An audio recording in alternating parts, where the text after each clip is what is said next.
Tommy Robinson has been released on bail. That is the latest piece of information that we have received because Tommy, as we know, did nothing wrong. He defended himself against a radical person that has been lied to by the mainstream media that hates Tommy Robinson's guts. And what do we expect, man? The mainstream media loves to lie and spin stories, and they said that Tommy Robinson fled the country. He didn't flee the country, he had prior engagements. He called the police. He told the police, this is what's going on. Here is his schedule. He's got to go. They didn't arrest him. They asked him to come back for questioning. He changed his flight details. He ended up coming back, and that was the arrest video that you guys saw yesterday with the video that I made yesterday. Ezra Levant came to Tommy Robinson's rescue, helped him out with bail conditions because it's just getting absolutely ridiculous.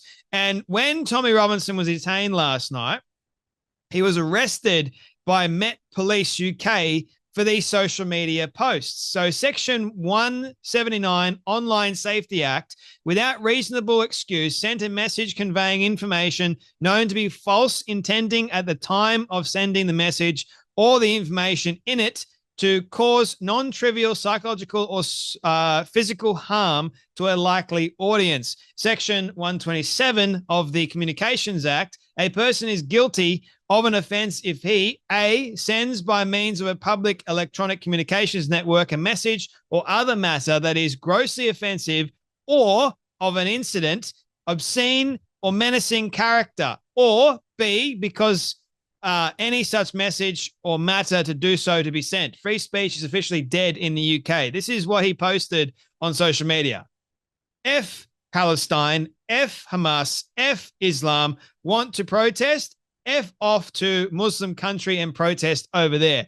That's what he posted. But apparently he can't post that nowadays because guess what? If you go against the religion of Islam, you go against Palestine, you go against Hamas, you go against terrorism, right? You will be arrested and charged because apparently that is considered to be hateful in the UK.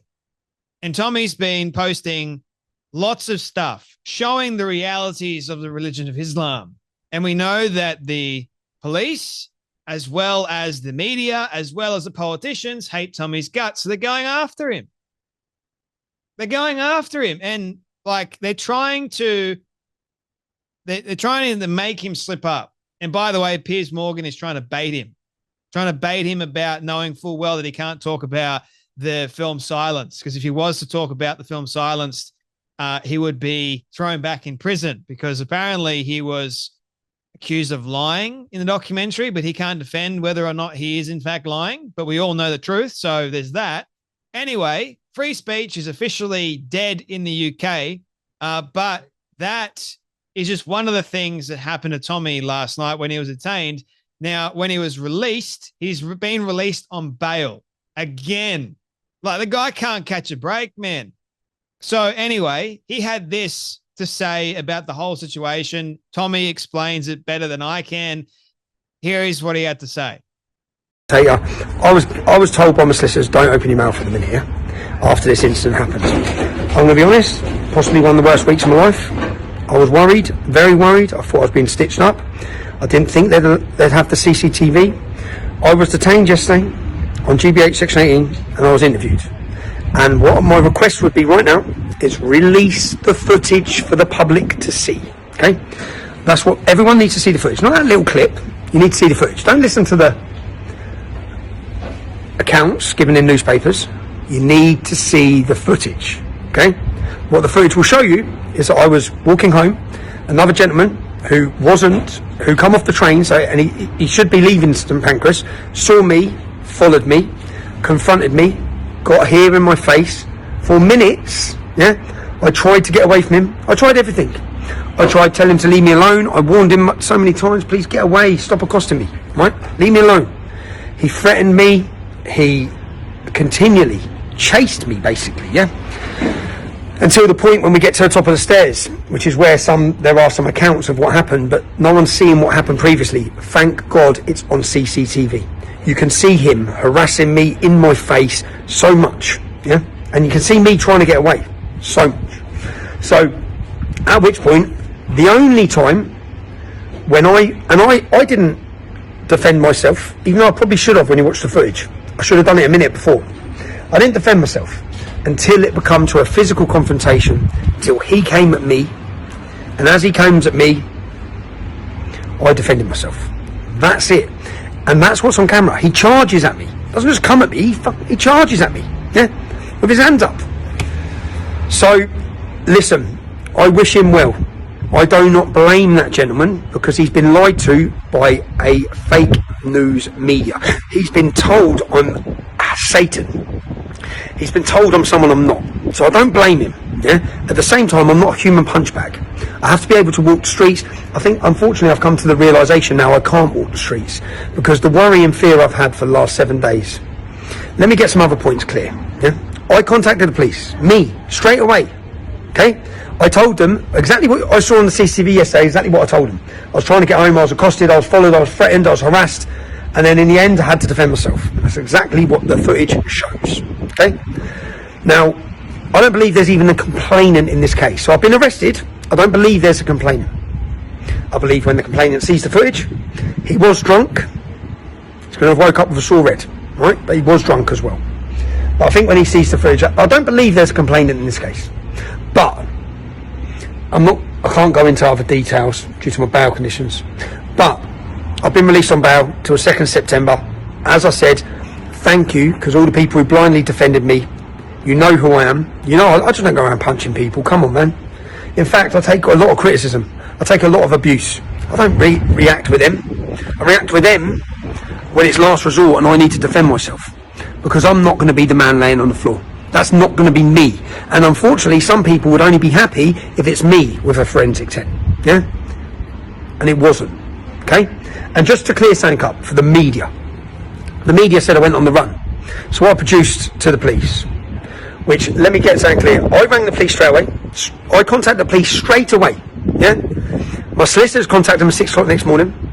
We made them aware of where I was, made them aware of the date I was coming home already. Now, just so you know, I've showed evidence to the police that my accommodation, everything was booked before this incident. So before this incident happened, I had a trip planned. Fact. If I had tried to escape the country, like the media have told you, if I went on the run, like the media told you, I wouldn't now have my passport, would I? I don't have a bail condition to stay in the country. I don't have any of those bail conditions. So, also, the police, what's very strange for me, is when I landed at Luton, you may have seen the scenes of all the police cars, of all the police. It's me that told them. I arranged to come back. I was flying into Manchester. I changed my flight for them. So I don't know why they made that big scene. And you get the video of all those police wagons arresting me. When I was coming back for an interview that I'd planned, from the minute it happened, I'd been in cooperation with the police. There was no running away. There never has been. Yeah, I willingly come back. But I was coming back when I was coming back anyway. So anyway, this is a thank you from me. September 13th is going full ahead, full steam ahead. It's going to be bigger than ever. Self-defense is the defense. Yeah, it's not a crime. If someone comes up and wants to accost me, confront me, and attempt to attack me, I'm within my rights to defend myself. I wish I didn't have to. I really wish I didn't have to. I really wish that man well. And I hope he gets better. And I hope he makes a full recovery. And I didn't want what happened that day to happen. I just wanted to go home. And I've had the worst week, as I'm sure his family have. Yeah? Maybe it's been a lesson for him, it's been a lesson for me. I can't walk the streets of this country on my own. And unfortunately, that's what I walk everywhere. I'm in London, Luton, everywhere I go, I just go on my own. I think, so what? I'll deal with it. But I shouldn't have to deal with it. And unfortunately now I realise that there's too much of a risk there. There's too much of a risk for me. I can do nothing wrong but still be seen to do something wrong. Look at the media this week, man. Look at what they've portrayed and how it's been portrayed in forensic tents. Blood transfusion. There was no blood transfusion. All the newspapers saying there's a blood transfusion. It's all bullshit. He weren't 64. It's a lie. They lied about his age. Everything. A lie. But thank you, everyone. Okay. After seeing the CCTV, I know there's not a jury in the world would convict me of that. So my request to the Metropolitan Police Force is release the footage. Let the public see. Okay. Too much bullshit's been happening this week for the last 7 days. I've had to watch, listen to it and read it. Okay. I know what happened that day. And I know the man I am. And every one of you know the man I am. I'm not a coward. Okay. I'm not a coward. I don't just provoke reactions, I don't just provoke trouble, and I don't just throw punches willy-nilly either. That's only at last resort as defence. So thank you everyone, yeah? We deserve to see the footage, the CCTV footage. The Guardian said that apparently there is no footage. It somehow went missing, but there is CCTV footage. The police have apparently been reviewing it, but we as the public don't get to see it for some reason. That's crazy. And Tommy has demanded that we see the footage, that the Met Police release the footage. Why are they hiding it back? You know why? Because it shows Tommy is in the right. Tommy did the right thing. He defended himself. You're allowed to defend yourself. At least I thought you were allowed to defend yourself. But nowadays, it's like you got to cop it. You got to take it. Like if they're trying to charge him with grievous bodily harm with intent, he could face prison. I don't think that's going to happen, because I don't think a jury in the world, after seeing the CCTV footage, would go, yeah, Tommy's guilty of that. No way. I think they would see the CCTV footage, unless they are corrupt as hell, which seems like they are, if they're trying to paint something on Tommy which is not actually true or real. But you never know, right? You never know in this kind of day and age, this kind of climate. You say something, or you post something on social media, whatever it is. If they don't like it, then you can be in a world of hurt, right? And I think that is utterly insane. Guaranteed. So here in Australia, we had the Sydney Harbour Bridge protest, which was utterly disgusting and despicable. And guess what, ladies and gentlemen? There were people there screaming death, death to the IDF. And also death to Netanyahu too. So there was that disgusting vile.